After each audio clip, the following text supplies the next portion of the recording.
Lahore session of the Congress proposal of the complete independence और पूर्ण स्वराज इन 1929। चलिए शुरू करते हैं हम अपने सेशन को।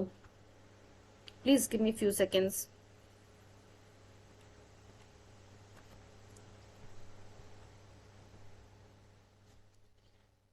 लास्ट सेशन में बच्चों हम लोगों ने क्वेश्चन 10 तक कंप्लीट किया था। एक बार फिर से जो हम क्वेश्चन 10 को देखेंगे। चलिए क्वेश्चन 10 हमारा क्या था?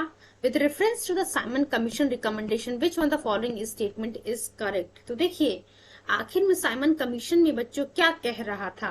9 तक हम लोगों ने कंप्लीट किया था। एक्चुअली 10 से जो है हमें शुरू करना था। तो यहाँ पे साइमन कमीशन में जो प्रोविजंस मेंशन किए गए थे वहां पे क्या कहा गया था? वहां पे कहा गया था कि डायरेक्टरी को हटा करके हम रेस्पॉन्सिबल गवर्नमेंट जो है प्रोविंसेस में लेकर के आएंगे। एक बार इसके एक्सप्लेनेशन को हम देखते हैं पहले क्या लिखा हुआ एक्सप्लेनेशन में। वैसे हमारा ऑप्शन एक करेक्ट है। आंसर देख लेते हैं हम लोग explanation. The government of India Act 1919 had introduced a system of diarchy to govern the provinces of the British India। तो गवर्नमेंट ऑफ इंडिया एक्ट 1919 की बात हम लोग कर रहे थे। तो वहां पे बेटा जिसे हम मॉन्टेगू चेम्सफोर्ड रिफॉर्म भी कह रहे थे, वहां पे कहा गया था कि प्रोविंसेस में जो है डायरकी को इंट्रोड्यूस किया जाएगा। And this act had a provision that a commission should be appointed after 10 years to investigate the progress of governance. और यही जो गवर्नमेंट ऑफ इंडिया एक्ट 1919 था, जहां पर डायरकी की बात की गई थी, वहां पे एक पॉइंट ये भी मेंशन किया गया था कि नेक्स्ट 10 years में मींस 1929 की हम बात कर रहे हैं।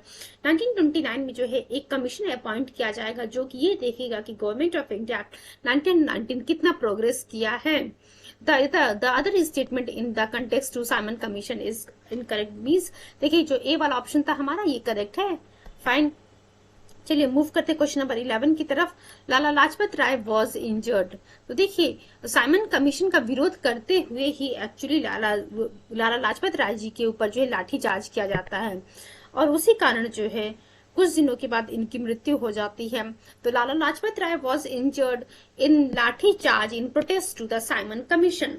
तो ये चीज पहले ही आप लोग को क्लियर हो चुकी है कि लाला लाजपत राय जो है उनको चोट कैसे लगती है जब वो साइमन कमीशन के विरोध में जो है प्रोटेस्ट कर रहे होते हैं, उस समय उनके ऊपर लाठीचार्ज कर दिया जाता है। ऑप्शन ए हमारा करेक्ट है। चलिए इसके एक्सप्लेनेशन को हम देखते हैं बच्चों आखिर क्या लिखा हुआ है। Please give me few seconds.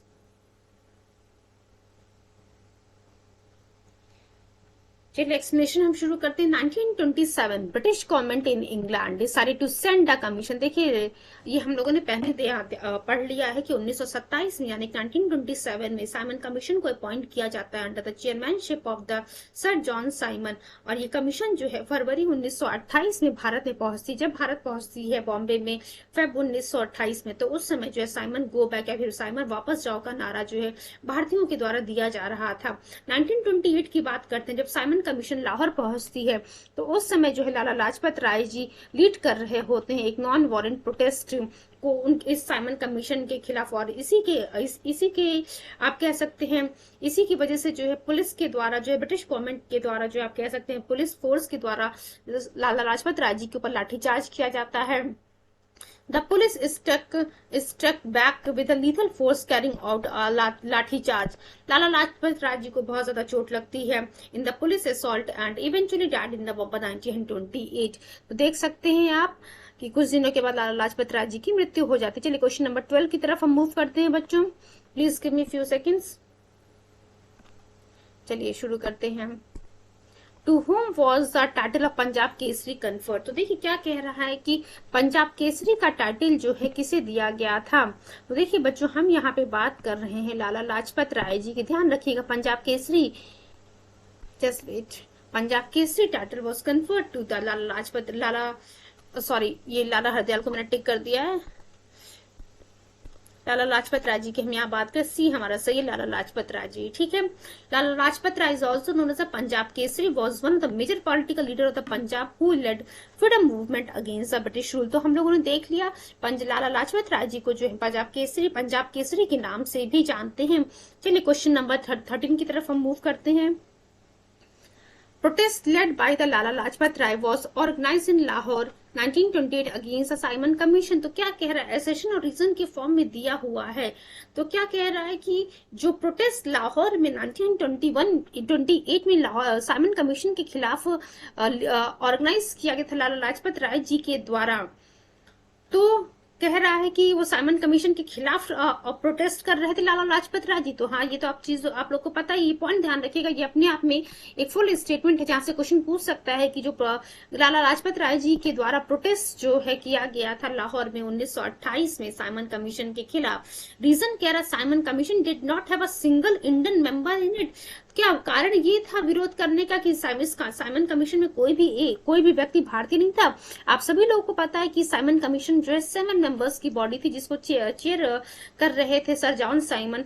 तो हाँ, तो जो रीजन भी दिया हुआ है बच्चों वो करेक्ट है, बिकॉज यहाँ पे एक भी व्यक्ति भारतीय नहीं था, इसी कारण जो है साइमन कमीशन का विरोध भारतीयों के द्वारा किया जा रहा था। और यही कारण है कि साइमन कमीशन का विरोध लाला लाजपत राय जी के द्वारा भी किया जा रहा था, जहां पे जिसमें उन्होंने लाहौर में जो है इसके विरोध प्रोटेस्ट किया था। और यहीं पे जो है इनके ऊपर लाठी चार्ज किया जाता है और इसी कारण जो है नवंबर 1928 में लाला लाजपत राय जी की मृत्यु हो जाती है। चलिए इसके एक्सप्लेनेशन को हम देख लेते हैं। ए ऑप्शन हमारा सही, both assertion and reason are individually true and reason is the correct explanation of assertion. चलिए क्वेश्चन नंबर, इसके एक्सप्लेनेशन को हम देखते हैं बच्चों क्या लिखा हुआ है। 1927 ब्रिटिश गवर्नमेंट ने जो है, आप सभी लोग को पता है कि ब्रिटिश गवर्नमेंट के द्वारा 1927 में साइमन कमीशन की नियुक्ति की जाती है। फरवरी 1928 में ये कमीशन बॉम्बे पहुंचता है, इसका विरोध किया जाता है। और इसी प्रकार से जो है विरोध लाला लाजपत राय वेरियस अलग अलग जगह पे जो है साइमन कमीशन का विरोध किया जा रहा था भारतीयों के द्वारा, और नारा दिया जा रहा था साइमन गो बैक और साइमन वापस जाओ।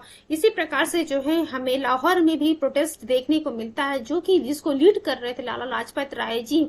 And during this, he got severely injured in the lathi charge carried out by police and died on 17th of November 1928। तो आप देख सकते हैं बच्चों 17 नवंबर 1928 को जो है लाला लाजपत राय जी की मृत्यु हो जाती है। Both assertion and reason are correct.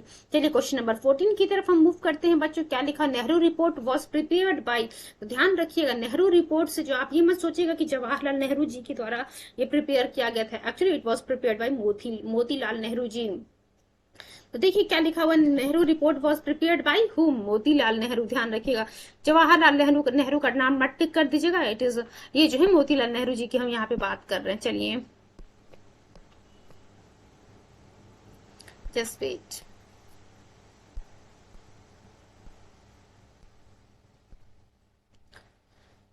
Explanation हम देख लेते हैं बच्चों क्या लिखा। नेहरू रिपोर्ट 1928 में पेश की जाती है, जहां पे डोमिनेंट स्टेटस का डिमांड किया जाता है इंडियंस के लिए, and it was prepared in response of the Simon commission. Simon commission के रिस्पांस में ही बच्चों नेहरू रिपोर्ट मोतीलाल नेहरू जी के द्वारा 1928 में पेश की जाती है, जहां पे डोमिनेंट स्टेटस का जो है डिमांड किया जाता है। Motilal Nehru was a chairman of the all party committee preparing this report. Jawaharlal Nehru was a secretary of this committee. देखिए प्रिपेयर जो किया गया था मोतीलाल नेहरू जी के द्वारा, ये जो है मोतीलाल नेहरू जी ऑल पार्टी कमेटी के जो है चेयरमैन थे, और उसी कमेटी में जो है सेक्रेटरी थे जवाहरलाल नेहरू जी। 2 मुस्लिम्स थे उसमें, including 9 other people were the members of the committee. चलिए मूव करते हैं क्वेश्चन नंबर 15 की तरफ हम बच्चों। Who among the following had demanded the first dominant status for India। तो देखिए क्या कह रहा है कि किसके द्वारा जो है सबसे पहले डोमिनेंट स्टेटस की डिमांड की गई भारत के लिए। तो बच्चों यहाँ पे जो सर तेज बहादुर सप्रू एंड जयकर जी की हम बात कर रहे हैं। चलिए एक्सप्लेनेशन हम देख लेते हैं क्या लिखा। Pandit Motilal Nehru ji in March 1926 demanded to call a representative conference to form a constitution for a dominant status of India. However, the name of the Govind Vallabh Pant has been mentioned with his Pandit Motilal Nehru name in the given option was not related to it। अब देखिए actually जो है the C will be the correct answer because Tej Bahadur Sapru and Jayakar were the member of the committee prepare Nehru report. आप देख सकते हैं आपके सामने ये ऑप्शन लिखा हुआ है, just wait for few seconds.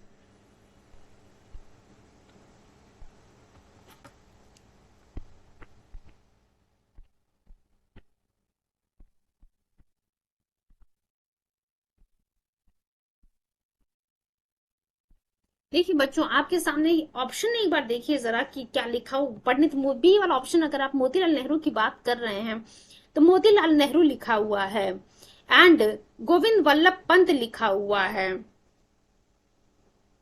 तो देखिए मोतीलाल नेहरू जी जो है इस कमिटी से नहीं जुड़े हुए थे, जिस कमिटी के द्वारा जो है इस डोमिनेंट स्टेटस फॉर इंडिया की डिमांड की गई थी, इसीलिए बी वाला ऑप्शन हम नहीं टिक करें। जहां पे हम सी वाले की बात करते हैं, सर तेज बहादुर सप्रू एंड जायकर जी की बात कर रहे हैं, तो क्योंकि जो है ये कमिटी के मेंबर थे, जिस कमिटी के द्वारा नेहरू रिपोर्ट पेश की गई थी, जिसके चेयरमैन मोतीलाल नेहरू जी थे, जिसके सेक्रेटरी जवाहरलाल नेहरू जी थे, जिस कमिटी के द्वारा इस रिपोर्ट को पेश किया, आप कह सकते हैं इस डिमांड को रखा गया था डोमिनेंट स्टेटस फॉर इंडिया, वहां के मेंबर तेज बहादुर सप्रू और जायकर जी थे।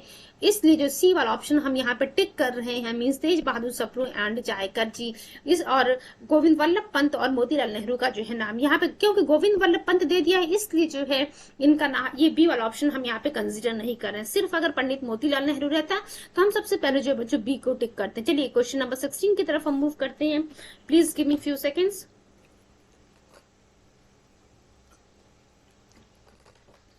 With reference to the period of Indian freedom struggle, which of the following was or were recommended by the Nehru report. तो देखिए क्या कह रहा नेहरू रिपोर्ट जो कि मोतीलाल नेहरू जी के द्वारा बच्चों पेश की गई थी, तो यहाँ पे कह रहा कि आखिर बताइए ये कौन कौन से प्रोविजंस थे जो नेहरू रिपोर्ट में जो है यानी कि मोतीलाल नेहरू जी के द्वारा रिकमेंड किए गए थे। क्या कंप्लीट इंडिपेंडेंस ऑफ इंडिया की हम बात कर रहे थे? देखिए पूर्ण स्वराज की अगर हम बात करेंगे बच्चों, तो 1929 यानी कि 1929 में हम पूर्ण स्वराज की बात कर रहे थे, कंप्लीट इंडिपेंडेंस ऑफ इंडिया की बात कर रहे थे।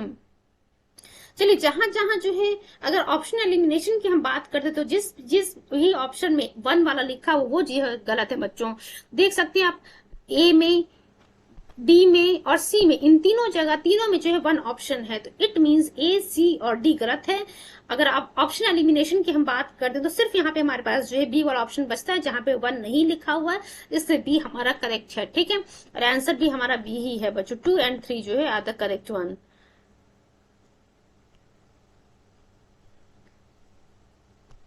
चलिए एक बार देख लेते हैं सेकंड और थर्ड पॉइंट में आखिर लिखा क्या, joint electorate for reservation of minorities. तो हाँ बच्चों ये डिमांड किया गया था नेहरू रिपोर्ट में। देन थर्ड पॉइंट लिखा हुआ provision of the fundamental rights for the people of the India in the constitution. तो बच्चों ये भी पॉइंट भी है, सही है। Mean second and third point both are the correct one. Second and third point both are correct one. चलिए next इसके एक्सप्लेनेशन के एक बार हम देख लेते हैं आखिर क्या लिखा हुआ है यहाँ पे। नेहरू रिपोर्ट की हम बात कर रहे थे बच्चों। नेहरू रिपोर्ट 1928 में इसमें जो है रिकमेंडेशन दिया गया था कि भारत के लिए जो है डोमिनेंट स्टेटस की बात की गई थी in place of the complete independence. Complete independence की बात हम 1929 में करेंगे। ठीक है, it did not provide for the separate elected for any community और वेटेज फॉर माइनॉरिटीज। चलिए नेक्स्ट पॉइंट हम देखते हैं। देखिए क्या लिखा हुआ है, as regard the communal problem the report recommended joint electorate. अब देखिए क्यों आखिर जो है ज्वाइंट इलेक्टोरेट की बात की गई थी। कम्युनल प्रॉब्लम देखिए हिंदू मुस्लिम की जो प्रॉब्लम चल रही थी उसी को जो है सॉल्व करने के लिए आप कह सकते हैं, उसी को देखते हुए जो है ज्वाइंट इलेक्टोरेट की बात की गई थी with reservation for the states of seats, just wait, with reservation of seats for the minorities.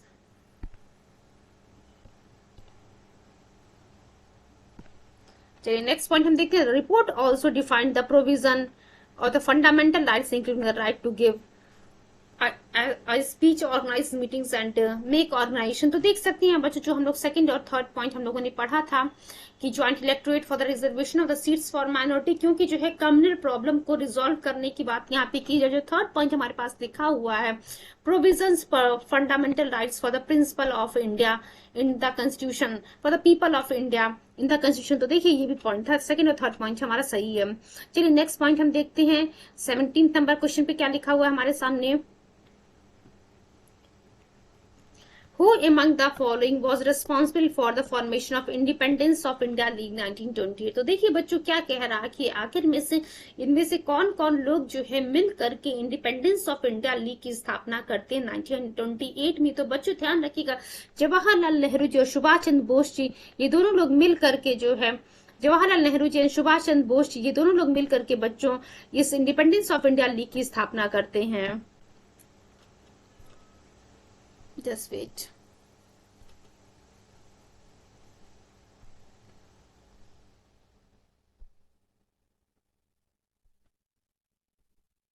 चलिए हम लोगों ने देख लिया बच्चों सेकंड और थर्ड, फर्स्ट और सेकंड, यानी कि जवाहरलाल नेहरू जो सुभाष चंद्र बोस जी के द्वारा जो इंडिपेंडेंस ऑफ इंडिया लीग की स्थापना 1928 में की जाती है। चलिए एक बार एक्सप्लेनेशन देख लेते हैं। सी ऑप्शन हमारा करेक्ट, जहाँ पे 1 और 2 ऑप्शन दिया, Jawaharlal Nehru ji and Subhash Chandra Bose ji.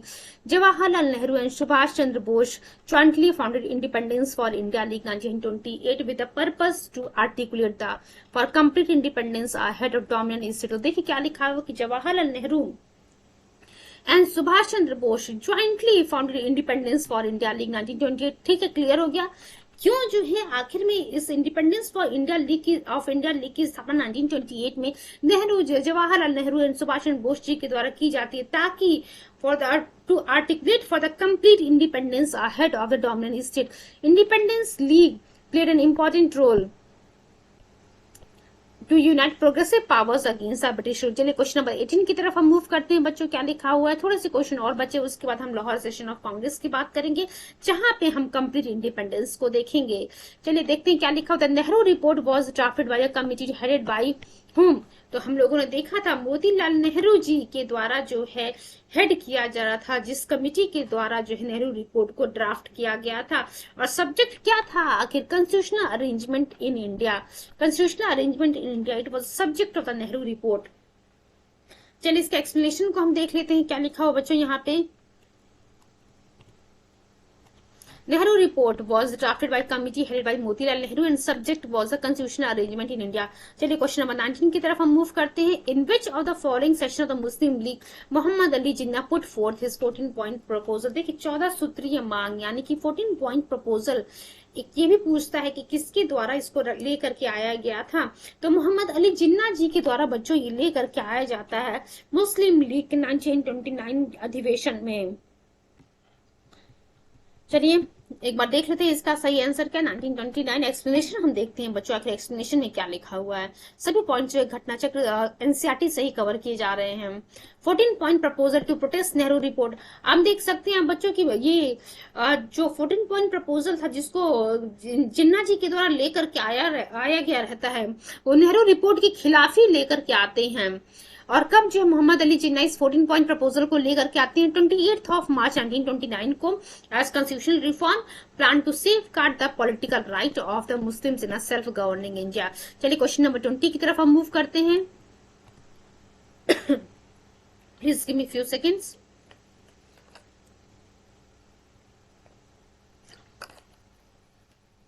The radical wing of the Congress party with Jawaharlal Nehru as one of the main leaders founded the independence of India league in opposition to. तो देखिए क्या कह रहा है, radical wing of the Congress party with Jawaharlal Nehru as one of its main leader founded the independence of India league. तो अभी हम लोगों ने क्या देखा था कि इंडिपेंडेंस ऑफ इंडिया लीग को फॉर्म करने वाले जवाहरलाल नेहरू जी थे और सुभाष चंद्र बोस जी थे। असल में नेहरू रिपोर्ट में जहां डोमिनेंट स्टेटस की बात की जा रही थी ना, उसी कह सकते हैं अपोजिशन में ही इस इंडिपेंडेंस ऑफ इंडिया लीग की स्थापना की जाती, ताकि कंप्लीट इंडिपेंडेंस की डिमांड की जा सके। ठीक है, क्लियर हो गया। नेहरू रिपोर्ट के जो है अपोजिशन में इस इंडिपेंडेंस फॉर इंडिया लीग और इंडिपेंडेंस ऑफ इंडिया लीग की स्थापना की जाती है। चलिए इसके एक्सप्लेनेशन को हम देख लेते हैं बच्चों। Youth and extremist nationalist oppose the Nehru report on the leadership of Jawaharlal Nehru. They demanded to adopt the complete independence in the as the immediate goal. तो देख सकते हैं कि यहाँ पे इनको क्या चाहिए था, हमें पूर्ण स्वराज तुरंत चाहिए, हमें डोमिनेंट स्टेटस नहीं चाहिए। अब ये जो है इस इंडिपेंडेंस फॉर इंडिया लीग की स्थापना जवाहरलाल नेहरू जी एंड सुभाष चंद्र बोस जी के द्वारा की जा रही थी। ये जो youth and extremist nationalist leader थे, ये हमारे यूथ थे, हमारे एक्सट्रीमिस्ट नेशनलिस्ट लीडर्स के रूप में उभर के सामने आ रहे थे। चलिए क्वेश्चन नंबर 21 की तरफ हम मूव करते हैं। Which who of the following was the president of the all parties conference held in Feb 1928। तो देख सकते हैं क्या कह रहा है कि जो ऑल पार्टी कॉन्फ्रेंस होती है फरवरी 1928 में, इसके जो है प्रेसिडेंट कौन रहते हैं बच्चों, तो इसके प्रेसिडेंट जो है M.A. अंसारी जी रहते हैं। चलिए इसके एक्सप्लेनेशन को हम देखते हैं क्या लिखा हुआ है। The all party conference was held in Feb 1928 in Delhi. Dr. M.A. Ansari was the president of this conference। ठीक है, it was attended by the representative of 29 organization in response to the appointment of Simon commission and challenge given by the Lord Birkenhead. ठीक है, चलिए आप ध्यान रखिएगा इस चीज को, बहुत ज्यादा हमें नहीं पढ़ना बिकॉज ऑलरेडी सभी चीजों को हम लोग ने डिस्कस किया हुआ है। फटाफट चीजों को जब कोई रिविजन के फॉर्म में कंप्लीट करने की कोशिश कर रहे हैं। चलिए आज का हमारा टॉपिक, नया टॉपिक है Lahore session of the Congress and proposal of the complete independence 1929। देखिए नया टॉपिक हम यहाँ पे शुरू करने जाए तो आप लोगों से मेरी रिक्वेस्ट है कि प्लीज आप लोग जो है एक पेन और कॉपी को जरूर लेकर के बैठिएगा, सो दैट इंपॉर्टेंट पॉइंट्स को जो है हम यहाँ पे नोटेड डाउन करते चले। ठीक, कुछ बातों को जो यहाँ पे डिस्कस कर लिया जाए थोड़ी देर के लिए, 5 मिनट का समय दीजिएगा। फटाफट हम जो है चीजों को जो है जिस्ट को जो है कवर करने की कोशिश करेंगे, सो दैट जो है जो प्रीवियस क्वेश्चंस है हमारे सामने उन्हें जो है उनका वो क्वेश्चंस आप लोगों के गलत ना हो। तो मैं देख लेती हूँ क्या क्या बातें आप लोगों को बतानी है। अब देखिए, अब ये क्वेश्चन आपसे पूछा हुआ कि किस अधिवेशन में जो कांग्रेस के किस अधिवेशन में मौलाना हजरत मोहानी के द्वारा स्वराज का डिफिनेशन दिया गया था बच्चों। तो अहमदाबाद सेशन 1928 में 21 में जो है मौलाना हजरत मोहानी के द्वारा जो है स्वराज का डेफिनेशन दिया जाता है कंप्लीट इंडिपेंडेंस। और कंप्लीट इंडिपेंडेंस किस प्रकार का, जितने भी फॉरेन कंट्रोल है, विदेशी कंट्रोल है, उन सभी से जो है हमें पूर्ण आजादी चाहिए। और इसी के लिए जो है एक रिजोल्यूशन पास की जाती है ताकि जो है हम कंप्लीट इंडिपेंडेंस के गोल को जो है अचीव कर सके, अडॉप्ट कर सकें। CR Das was elected as a president of the Congress Ahmedabad session. तो देखिए अहमदाबाद सेशन की जो हम बात कर रहे थे 1921 में होता है, उसके प्रेसिडेंट जो है जो CR दास जी रहते हैं। But the session was presided over by the Hakim Ajmal Khan. अब देखिए 1921 के इस अधिवेशन को जो है प्रिसाइड करने के लिए CR दास जी को चुना जाता है। बट क्योंकि CR दास जी उस समय जेल में होते हैं, इसलिए इस सेशन को प्रिसाइड करते हैं कौन, हकीम अजमल खान जी। जब हम कलकत्ता अधिवेशन की बात करते हैं 1928 की हम बात करें, कलकत्ता अधिवेशन में कांग्रेस ने जो है ब्रिटिश गवर्नमेंट को अल्टीमेटम दे दिया कि या तो आप नेहरू रिपोर्ट में जो भी बातें मेंशन की गई उसको एक्सेप्ट कीजिए, और या तो फिर जो है आप मास आंदोलन के लिए जो है कहते हैं मास मूवमेंट के लिए तैयार हो जाए कि मास मूवमेंट फेस करना है आपको। Inability of the government to taking any action. हम देखिए क्योंकि ब्रिटिश गवर्नमेंट को तो ये था कि हाँ भारतीय कुछ भी नहीं कर पाएंगे, तो ब्रिटिश गवर्नमेंट ने किसी भी प्रकार का एक्शन नहीं लिया, ना ही नेहरू रिपोर्ट में जो भी बातें मेंशन की गई थी, जो भी रिकमेंडेशंस दिए गए थे, उस पर कोई भी एक्शन नहीं लिया। तो इसके अगेंस्ट में जो है नेहरू रिपोर्ट पे क्योंकि किसी भी प्रकार की एक्शन नहीं ली जाती है, कांग्रेस ने जो है अनाउंसमेंट कर दिया कि अब हमें जो है पूर्ण स्वराज से कम कुछ भी नहीं चाहिए, हमारा गोल है पूर्ण स्वराज। और ये पूर्ण स्वराज की डिमांड यानी कि कंप्लीट इंडिपेंडेंस की जो डिमांड है लाहौर अधिवेशन, लाहौर सेशन 1929 में की जाती है, जिसको हेड कर रहे होते हैं, लीड कर रहे होते हैं Jawaharlal Nehru ji. Please give me few seconds.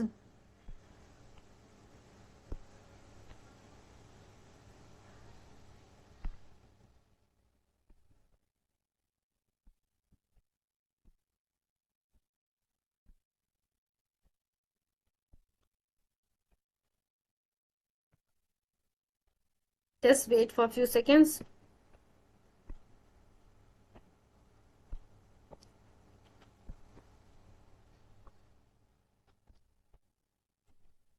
चलिए ठीक है, शुरू करते हैं। हम लोगों ने ये बातें देख ली कि उस लाहौर अधिवेशन को जो है हेड कर रहे होते हैं जवाहरलाल नेहरू जी। ठीक है, 31 दिसंबर 1929 की हम बात करते हैं। With the stroke of the midnight Congress president Jawaharlal Nehru first hosted the Indian flag of independence at the bank of Ravi river. अब देखिए बच्चों, ये जो आपके सामने ये पूरा जो पैराग्राफ दिख रहा है ना, यहाँ से बहुत सारे क्वेश्चन आपके एग्जाम में पूछे गए हैं। ठीक है, तो हम लोगों ने क्या देखा बच्चों, just please give me few seconds. ठीक है, तो हम लोगों ने यहाँ पे क्या देखा कि लाहौर अधिवेशन 1929 में होता है, जिसको हेड कर रहे होते जवाहरलाल नेहरू जी। 31 दिसंबर 1929 की बात करते हैं। मिडनाइट में जो है कांग्रेस प्रेसिडेंट जवाहरलाल नेहरू जी के द्वारा इंडियन फ्लैग ऑफ इंडिपेंडेंस को जो है अनफर्ल किया जाता है या होस्ट किया जाता है रावी नदी के किनारे। और Congress working committee at the sitting of 2 January 1930 decided to celebrate 26 of January 1930। और यही जो है कांग्रेस वर्किंग कमेटी 2 जनवरी 1930 को ये निर्णय लेती है कि 26 जनवरी 1930 को जो है पूर्ण स्वराज के रूप में सेलिब्रेट करेंगे।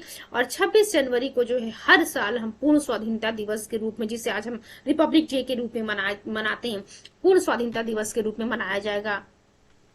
चलिए, इतनी सारी बातें काफी है हमारे लिए। अब कुछ जो प्रोविजंस थे, जो अनाउंसमेंट किए गए थे लाहौर अधिवेशन में, एक बार उनको हम देख लेते हैं। Please give me few seconds.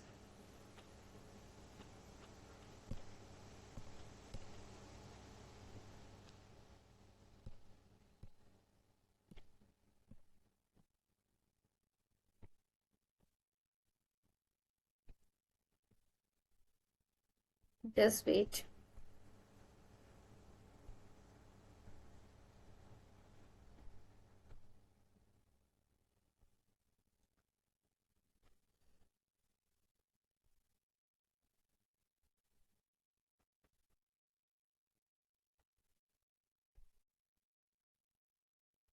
फिर हम शुरू करते हैं। तो देखिए बच्चों, जो कुछ प्रोविजंस थे जो अनाउंसमेंट किए गए थे इस लाहौर अधिवेशन 1931 दिसंबर 1929 को, तो वो हम देख लेते हैं क्या क्या थे बच्चों।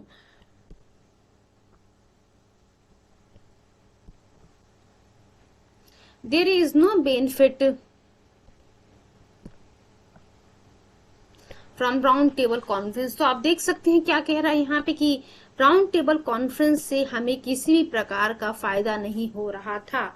और दूसरा पॉइंट लिखा था रिनाउंसिएशन का plan of dominant status in the Nehru report. तो नेहरू रिपोर्ट में जो बात कही जा रही थी डोमिनेंट स्टेटस की, उसको जो है त्यागने की बात कही जा रही थी कि हमें डोमिनेंट स्टेटस नहीं चाहिए, हमें कंप्लीट इंडिपेंडेंस चाहिए। Then word Swaraj means complete independence. Fine. All India Congress will start civil disobedience movement when deemed necessary. चलिए अब हम आते हैं अपने क्वेश्चन आंसर पे। During the Indian freedom struggle who among the following propose swaraj should be defined as a complete independence free from all foreign control. तो देखिए क्या कह रहा है कि यहाँ पे जो है जब हम अपने देश को आजाद कराने की लड़ाई लड़ रहे थे उस समय स्वराज के लिए जो किसने प्रपोजल रखा, किसने डिफाइन किया कि जो है इसका मतलब होता है पूर्ण आजादी, complete independence from all foreign control. देखिए हम लोगों ने थोड़ी देर पहले पढ़ा था मौलाना हसरत मोहानी के बारे में, तो इन्हीं के द्वारा बच्चों ये प्रपोजल रखा गया था। एक बार हम एक्सप्लेनेशन देख लेते क्या एक्सप्लेनेशन दिया हुआ है। Please give me few seconds.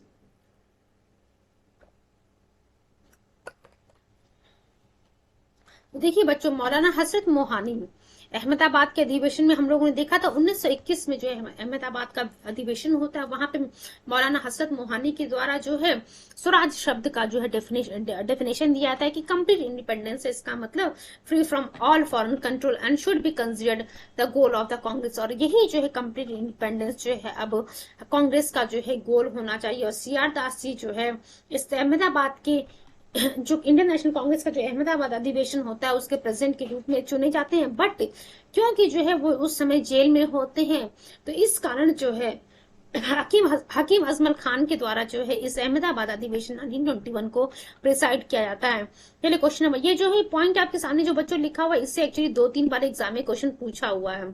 चलिए क्वेश्चन नंबर 2 की तरफ हम मूव करते हैं। Who among the following leader proposed to adopt complete independence as goal of the Congress in the Ahmedabad अधिवेशन 1921। तो देखिए बच्चों ये हम लोगों ने देख लिया कि किसके द्वारा जो है अहमदाबाद के अधिवेशन 1921 में जो स्वराज का डेफिनेशन दिया जाता है complete independence from all foreign control and ये जो है अब से कांग्रेस का गोल होगा। तो मौलाना हसरत मोहानी की हम बात कर रहे थे बच्चों, बी ऑप्शन हमारा करेक्ट है, मौलाना हसरत मोहानी।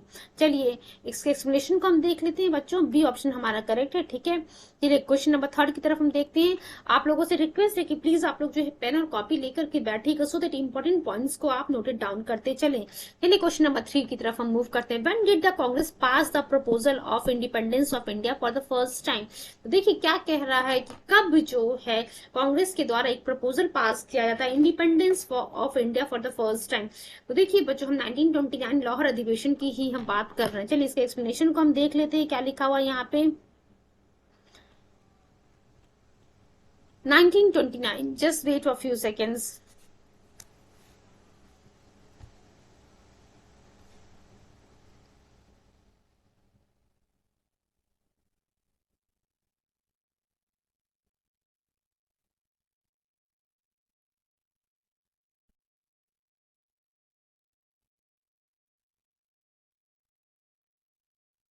चलिए देखते हैं। Congress had given ultimatum in its Calcutta session to the British government to accept the Nehru report. तो आप देख सकते हैं बच्चों क्या कह रहा है यहाँ पे, कांग्रेस ने जो है अपने कलकत्ता अधिवेशन में ब्रिटिश गवर्नमेंट को जो है अल्टीमेटम दे दिया था कि या तो आप नेहरू रिपोर्ट को एक्सेप्ट कीजिए या फिर जो है मास मूवमेंट को फेस करने के लिए तैयार हो जाइए। बट ब्रिटिश गवर्नमेंट ने जो है कांग्रेस के द्वारा दिए गए इस अल्टीमेटम को, जो इस वार्निंग पे जो है किसी भी प्रकार का एक्शन नहीं लिया, तब अंत में आकर के जवाहरलाल नेहरू जी के द्वारा दिसंबर 1929 में जो है लाहौर सेशन में इंडिया कंप्लीट इंडिपेंडेंस का प्रपोजल जो है पास किया जाता है, डिक्लेयर किया जाता है पहली बार। And Jawaharlal Nehru on 31st of December 1929 hoisted the flag of independence, India's independence on the bank of Ravi River at Lahore. तो आप देख सकते हैं बच्चों की क्या लिखा हुआ है, ये ध्यान रखिएगा, ये जो रवि रिवर लिखा हुआ इससे वेरियस टाइम एग्जाम में क्वेश्चन पूछा हो कि किस नदी के किनारे कंप्लीट इंडिपेंडेंस की डिमांड की गई थी। Congress in its meeting of the January 2 1930 decided the complete independence, ठीक है, और यही कहा गया था कि अब 26 जनवरी 1930 को जो है हम पूर्ण स्वराज यानी कि कंप्लीट इंडिपेंडेंस डे के रूप में मनाएंगे, और आने वाले समय में जो है हर साल हम 26 जनवरी को जो है कंप्लीट इंडिपेंडेंस डे के रूप में ही सेलिब्रेट करेंगे। चलिए क्वेश्चन नंबर 4 की तरफ हम देखते हैं क्या लिखा है। Before 1947 26 January was called as, तो देखिए क्या लिखा हुआ है कि 1947 से पहले, देखिए 1947 से पहले पूछ रहा है कि 26 जनवरी को जो है हम किस डे के रूप में सेलिब्रेट कर रहे थे। तो बच्चों आप सभी लोग को पता है हम जो है इसे कंप्लीट इंडिपेंडेंस या फिर जो पूर्ण स्वराज के रूप में इसको सेलिब्रेट किया जा रहा था, ठीक है। चलिए डी ऑप्शन हमारा सही है, पूर्ण स्वराज की हम बात करें। एक्सप्लेनेशन देख लेते हैं क्या लिखा हुआ है।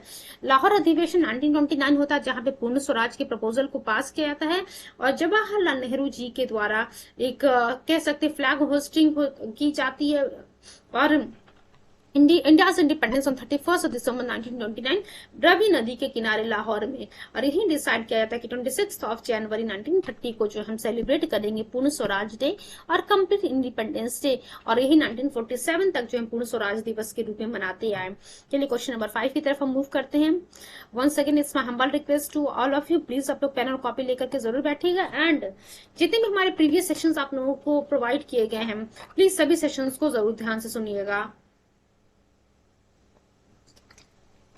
चलिए क्वेश्चन नंबर 5 की तरफ हम मूव करते हैं। The proposal of Purna Swaraj was passed in Lahore Congress in the year, तो क्या कह रहा है कि जो पूर्ण स्वराज का प्रपोजल है लाहौर में जो पास होता है, किस साल पास होता है, 1929, ये आप लोगों को याद भी हो गया होगा।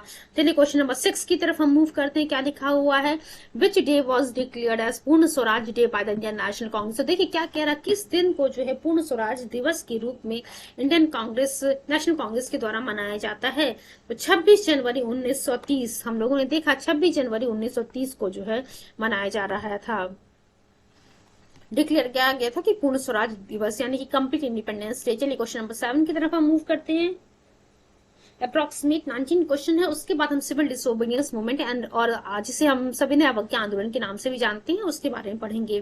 चलिए क्वेश्चन नंबर 7 की तरफ हम मूव करते हैं। Who among the following was the president of the Indian National Congress when the resolution of पूर्ण स्वराज was passed, तो आप सभी लोग देख रहे हैं कि यहाँ पे लिखा हुआ है 4 ऑप्शन हमारे सामने, दादा भाई Nehru ji,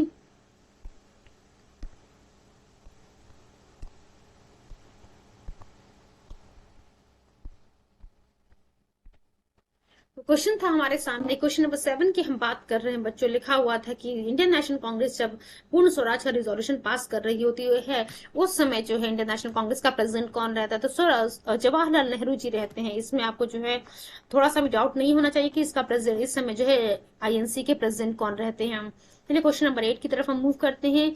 Who declared the aim of Congress as a पूर्ण Swaraj in the Lahore session of the Congress 1929, तो अभी हम लोगों ने पढ़ा है वेरियस टाइम ये क्वेश्चन UPSC देख सकते हैं आप बच्चों, UPSC में आया हुआ, UPPCS में आया हुआ, UPPCS प्री मेंस सब जगह आया हुआ, उत्तराखंड PCS मेंस में आया हुआ है।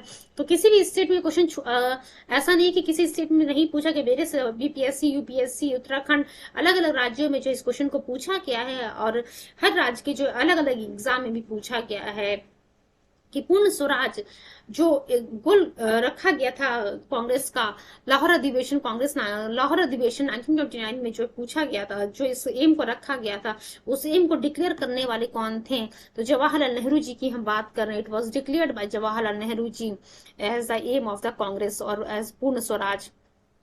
चलिए क्वेश्चन नंबर 9 हम देखते हैं। Who hoisted the Indian flag at midnight of December 31 दिसंबर 1929, देखिए एक रावी नदी, ध्यान रखिएगा कि रावी नदी के किनारे लाहौर में 31 दिसंबर 1929 को जो है इंडियन फ्लैग को जो होस्ट किया जाता है जवाहरलाल नेहरू जी के द्वारा।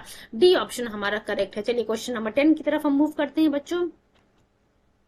Who raise the flag of independence at the Congress session of 1929?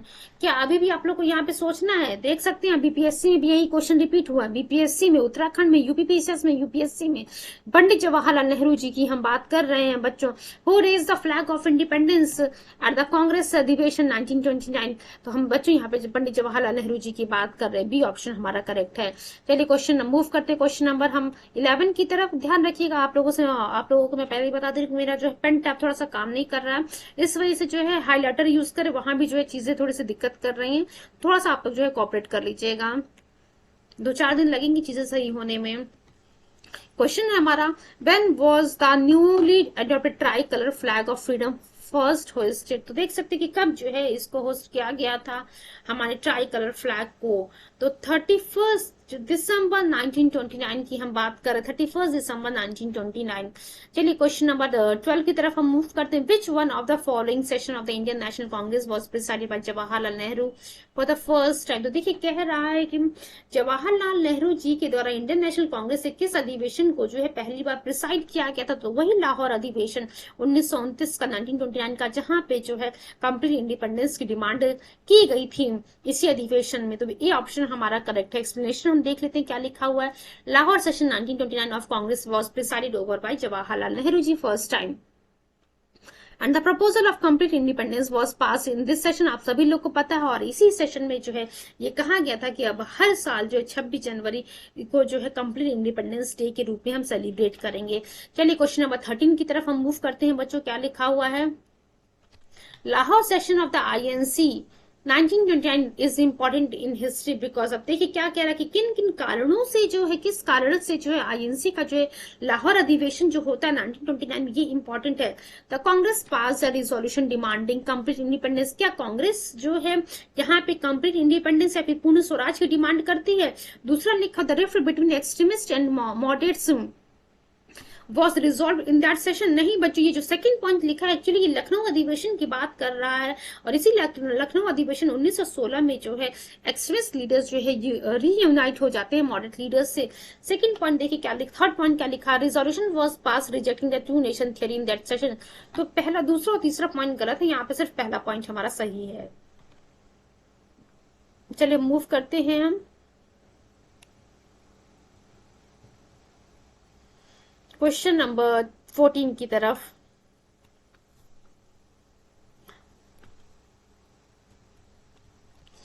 Just wait. 1929 session of the Indian National Congress is of the significance in the history of the freedom movement because, अब देखिए क्या कह रहा है, 1929 यानी कि 1929 का जो सेशन होता है एनसी का, आखिर में जो है इतिहास में इसका क्या सिग्निफिकेंस है? तो आप सभी लोग को पता है पूर्ण स्वराज का डिमांड यहाँ रखा गया था। कांग्रेस का जो है गोल इसी को किया गया था कि अब जो है कांग्रेस का गोल जो है पूर्ण स्वराज होगा या फिर कंप्लीट इंडिपेंडेंस होगा। तो बी ऑप्शन हमारा करेक्ट है। Attainment of Purna Swaraj was adopted as a goal of the Congress. तो यू कैन इजिली फाइंड की इस लाहौर अधिवेशन और जो कंप्लीट इंडिपेंडेंस का जो डिमांड है, इससे यूपीएससी में भी 2 बार क्वेश्चन पूछ लिया है। थोड़ी देर पहले ही हम लोगों ने जो है इससे जुड़ा हुआ एक क्वेश्चन किया था। जस्ट वेट, मैं आप लोग को बताती हूँ कि क्या क्वेश्चन पूछा था वहां पे। यूपीएससी 2006 में एक्चुअली ये क्वेश्चन पूछा गया था कि पूर्ण स्वराज का जो डिमांड है पास किया गया था इंडियन नेशनल कांग्रेस के द्वारा, वो जो है बच्चों उसको प्रिसाइड कौन कर रहा था? इट वॉज पास बाई हूं, तो जवाहरलाल नेहरू जी के द्वारा पास किया गया था इस पूर्ण स्वराज के जो है गोल को। तो देख सकते रिजोल्यूशन को, तो एक ही टॉपिक से जो है किस प्रकार से वेरियस फॉर्म में जो सीक्वेंस चेंज करके क्वेश्चन पूछ रहा है। चलिए क्वेश्चन नंबर 15 की तरफ हम मूव करते हैं। In which one of the following session of the Indian National Congress Purna Swaraj was declared as a goal of the INC?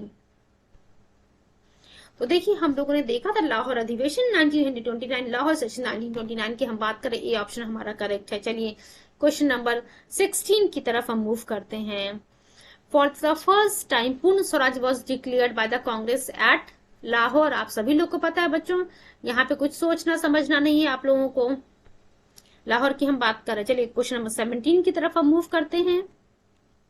The president of the Lahore session of INC Congress 1929 was, देखिए 2006 में UPSC के 2006 में ये क्वेश्चन रिपीट हुआ था and UPSC Uttarakhand UPSC various exam में question पूछा गया है। तो आप देख सकते हैं कि एक क्वेश्चन को किस प्रकार से अलग अलग एग्जाम में पूछा जा रहा है। तो यहाँ पे बहुत ही क्लियर है, आप लोग को याद भी हो गया होगा कि हम जवाहरलाल नेहरू जी की बात कर रहे हैं बच्चों। चलिए क्वेश्चन नंबर 18 की तरफ हम मूव करते हैं। Which of the following was not included in the resolution of the Lahore session of the Congress 1929? तो कह रहा है कि कौन सा प्रोविजन या फिर पॉइंट जो है आईएनसी की लाहौर सेशन में जो है नहीं इंक्लूडेड था। पहला लिखा हुआ declaration of India's foreign policy, तो हाँ बच्चों ये पॉइंट था, declaration of India's foreign policy. दूसरा पॉइंट लिखा declaration of the complete independence, तो हाँ ये भी बी पॉइंट भी था हमारे सामने। प्रोविजन जो है हम लोगों ने ऑलरेडी जो है थ्योरेटिकल पार्ट में कवर किया हुआ है। Preparing to launch the civil disobedience movement, तो हाँ सविनय अवज्ञा आंदोलन को लॉन्च करने का भी यहाँ पे जो है प्लानिंग चल रहा था। डी ऑप्शन हम देखते हैं क्या लिखा हुआ है, एबोलिशन ऑफ अनटचेबिलिटी। देखिए ये वाला ऑप्शन हमारे सामने नहीं था, यानी कि ए बी सी हमारा करेक्ट है, डी ऑप्शन हमारा गलत है। ठीक है, चलिए हम देखते हैं इसका एक्सप्लेनेशन एक बार देख लेते हैं क्या लिखा हुआ। रिजोल्यूशन जिसको प्रपोज किया गया था आईएनसी के द्वारा 31 दिसंबर 1929 को consist of the following point. There is no benefit from the round table conference. तो देखिए क्या क्या पॉइंट्स यहाँ पे रखे गए थे कि राउंड टेबल कॉन्फ्रेंस यानी कि गोल मेज सम्मेलन से जो है किसी भी प्रकार का बेनिफिट नहीं होगा। दूसरा पॉइंट लिखा हुआ the plan of the dominant status of India has been renunciated. ठीक है, डोमिनेंट स्टेटस को जो है हम लोग त्याग रहे हैं और अब हम जो है कंप्लीट इंडिपेंडेंस चाहिए। The word Swaraj means complete independence. ठीक, फोर्थ पॉइंट हम देखते हैं क्या लिखा हुआ बच्चों, all India Congress whenever is considers appropriate can start the civil disobedience movement. तो देखिए क्या कह रहा है कि कांग्रेस के द्वारा जो है जब भी जो है सही लगता है, जस्ट वेट, कांग्रेस के द्वारा जब सही लगे कि ये समय सही समय आ गया है सविनय अवज्ञा आंदोलन को शुरू करने का, तो वो जो है शुरू कर सकते हैं। ये जो एबोलिशन ऑफ अनटचेबिलिटी था इसके बारे में जो है किसी भी प्रकार का प्रपोजल मेंशन नहीं किया गया था। Round table conference can be considered as India's foreign policy, as the British government only had a right to make a foreign policy of India. It was primarily passed in Congress session 1921 that there must be a foreign policy for India. चलिए question number 19 की तरफ हम move करते हैं। ये आज का जो है ये इस सेशन से जुड़ा, सॉरी इस टॉपिक से जुड़ा हुआ लास्ट क्वेश्चन है। उसके बाद सिविल डिसोबीडियंस मूवमेंट से जुड़े हुए कुछ क्वेश्चंस को, 2-4 क्वेश्चन को सॉल्व करेंगे एंड रिमेनिंग सविनय अवज्ञा आंदोलन से जुड़े हुए क्वेश्चंस को जो है कल के लेक्चर में हम कंप्लीट करेंगे। एक बार देखते हैं क्या क्वेश्चन नंबर 19 में लिखा हुआ, पूर्ण Swaraj resolution adopted at the Lahore session of the Indian National Congress was moved. देख सकते हैं आपकी एकदम आप लोग को अब याद भी हो गया होगा कि आखिर ये पूर्ण स्वराज यानी कि कंप्लीट इंडिपेंडेंस का जो रिजोल्यूशन था किसके द्वारा पास किया गया था, नेहरू जी के द्वारा पास किया गया था। याद हो गया होगा, उम्मीद करती हूँ आप लोगों से। और चैट बॉक्स में इन क्वेश्चंस का जरूर आप लोग रिस्पॉन्स कीजिएगा। Purna Swaraj resolution was prepared and presented by Jawaharlal Nehru at Lahore session of INC during the presidential speech. इन्होंने कहा कि टुडे, आज हमारे पास सिर्फ एक टारगेट है और वो टारगेट है आजादी। Independence for us is complete independence. आज जो हमें आजादी चाहिए वो हमें जो है किसी डोमिनेंट स्टेटस की हम यहाँ पे बात नहीं कर रहे, हम सिर्फ और सिर्फ कंप्लीट इंडिपेंडेंस यानी कि पूर्ण स्वराज की बात कर रहे हैं। Nehru report was rejected in this session. Nehru report को क्यों आखिर रिजेक्ट किया गया था, क्योंकि जो है नेहरू रिपोर्ट जो है बच्चों डोमिनेंट स्टेटस की बात कर रहा था और हमें जो है अब डोमिनेंट स्टेटस नहीं चाहिए, हमें सिर्फ और सिर्फ कंप्लीट इंडिपेंडेंस चाहिए। देखते हैं काफी सारे क्वेश्चंस हम लोगों ने जो 19 क्वेश्चन अभी हम लोगों ने यहाँ पे किए हैं और अप्रोक्सीमेट 10 to 20 10 क्वेश्चन जो है हम लोगों ने प्रीवियस स्वराज पार्टी से किए थे। एक बार चीजों को लास्ट मोमेंट पे रिकॉल करा दिया जाए, पढ़ो ऐसे कि पढ़ा सको और एग्जाम को क्लियर कर सको। चलिए एक बार चीजें हम रिकॉल कर लेते हैं। देखिए जो अभी हम लोगों ने लास्ट में क्वेश्चन देखा, यहाँ पे ये पॉइंट लिखा हुआ था कि राउंड टेबल लाहौर अधिवेशन की जो प्रोविजंस थे, जो अनाउंसमेंट वहां पे किया गया था कि राउंड टेबल कॉन्फ्रेंस यानी कि गोलमेज सम्मेलन से किसी भी प्रकार का बेनिफिट नहीं है और डोमिनेंट स्टेटस जो कि नेहरू रिपोर्ट के द्वारा प्लान किया गया था उसको जो हम त्याग रहे हैं, उसका रिनाउंसिएशन कर रहे हैं और वर्ड स्वराज का मतलब जो कंप्लीट इंडिपेंडेंस और ऑल इंडिया कांग्रेस के द्वारा जो है वो जब चाहे जब उसको लगे कि हाँ अब सही समय आ गया सिविल डिसोबीडियंस मूवमेंट को लॉन्च करने का, वो शुरू कर सकती हैं। और हम लोगों ने देखा था कि अहमदाबाद अधिवेशन 1921 में जहाँ पे स्वराज को प्रपोज किया जाता है, उसको जो है वो प्रपोज किया था किसके द्वारा, मौलाना हसरत मोहानी जी के द्वारा। और यहीं पे मौलाना हसरत मोहानी जी स्वराज शब्द का जो है, स्वराज शब्द को डिफाइन करते हैं कि जिसका मतलब है complete independence from the foreign control, और इसी को जो है कांग्रेस का गोल रखा जाएगा। और इस अधिवेशन में ये जो अहमदाबाद अधिवेशन हुआ था 1921 का बच्चों, यहीं पे सी आर दास जी को जो इलेक्ट किया जाता है कांग्रेस के प्रेसिडेंट के रूप में। बट क्योंकि उस समय जो है C R Das ji jail में होते हैं, तो उनकी जगह जो है हकीम अजमल खान जी जो है उस सेशन को प्रिसाइड कर रहे होते हैं। काफी सारी चीजें हम लोगों ने यहाँ पे पढ़ ली हैं। देखिए ये जो पॉइंट्स अभी हमें देखने को मिल रहे हैं, ये सभी क्वेश्चन जो है पहले ही हम लोगों ने डिस्कस कर लिया है। डिस्कस के मीन्स आप कह सकते हैं पॉइंट्स ऑलरेडी हम लोगों ने पढ़ लिया है।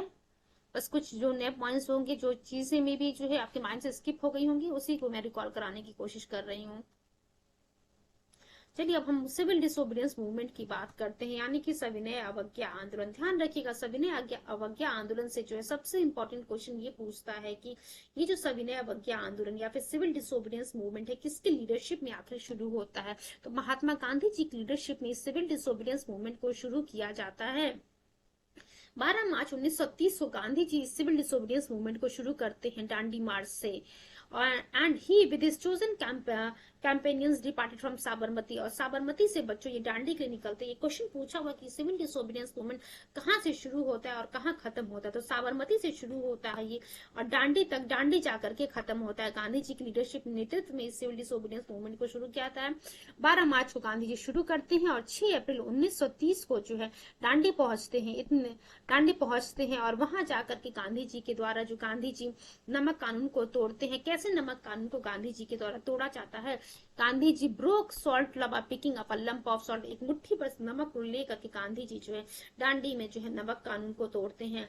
And with this symbolic act Gandhi ji officially start the civil disobedience movement, और यहीं से जो है जो ये मुट्ठी पर नमक को लेकर के नमक कानून को तोड़ते हैं और यहीं से शुरू करते हैं। सिंबॉलिक एक्ट के रूप में जो है सिविल डिसोबीडियंस मूवमेंट लॉन्च हो जाता है। चलिए नेक्स्ट पॉइंट हम देखते हैं। सभी इंपॉर्टेंट पॉइंट्स को हम यहाँ पे जो है देख रहे हैं।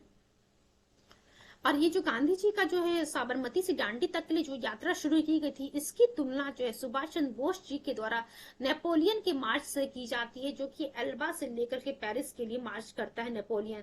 यही लिखा हुआ है, Subhash Chandra Bose compare this march with the march of the Napoleon from Elba to Paris. Actually exam में क्वेश्चन पूछा हुआ है। नेक्स्ट एक पूछा हुआ है कि चलिए भी मैं बताती हूँ कि लाइन सीक्वेंस में चीजों को बताऊंगी। An English newspaper editor Brailsford mockingly said, "Can an emperor be defeated by boiling water in a kettle?" तो देखिए जो इंग्लिश न्यूज़पेपर एडिटर था जिसका नाम था ब्रासफोर्ड, उसने जो है महात्मा गांधी जी का असल में मजाक इस प्रकार से उड़ाया कि क्या एक एम्परर जो है एक एम्परर को जो है, एक राजा को जो है मुट्ठी, आप कह सकते हैं एक केटल में पानी उबालने से आप हरा सकते हैं। तो जैसे ये कमेंट करता है ब्रास पर, तो गांधी जी भी जो इसका रिस्पॉन्स करते हैं और गांधी जी कहते हैं कि गांधी महोदय जो है इस पानी को तब तक उबाल सकते हैं जब तक कि जो समुद्र का पानी है पूरा का पूरा जो है, जब तक जो है हम तब तक इस समुद्र के पानी को उबाल सकते जब तक हमें जो डोमिनेंट स्टेटस का दर्जा ना मिल जाए। तो वही लिखा हुआ है on this comment statements, just wait,